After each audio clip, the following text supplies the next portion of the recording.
Thousands around the world mourned Pope Francis as he was laid to rest this morning. In Argentina, the birthplace of Pope Francis, mourners gathered for an open-air mass to pay tribute to one of their own. Francis made history, becoming the first Latin American pope. And in Vatican City, huge crowds filled in and around St. Peter's Square to say their final goodbyes. Heads of state from around the world, including President Donald Trump and former President Joe Biden, were in attendance to honor the pontiff. NBC's Alice Barr has more from Rome. Along the streets of Rome, where the ancient and the modern mix, an outpouring of love for the Pope who led the church through the modern world.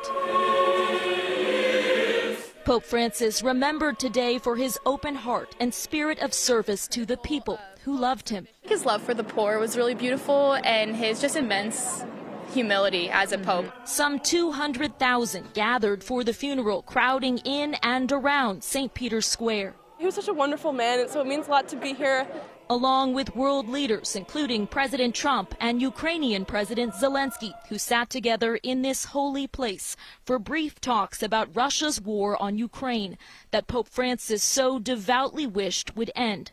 His desire to engage in the here and now, a hallmark of his papacy. I appreciated his call to action to different other leaders. Along with his willingness to break tradition to make the church more accessible. He brought more people together and treated everyone the same.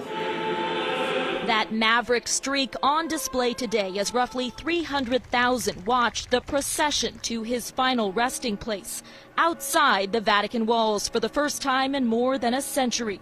At the Pope's beloved Basilica of St. Mary Major, a group of Rome's poor and disenfranchised, offering a final send-off to the leader who sought to elevate their care, as he is now lifted up in prayer by the faithful, here for Pope Francis, as he always was for them. At the Vatican, Alice Barr, NBC News.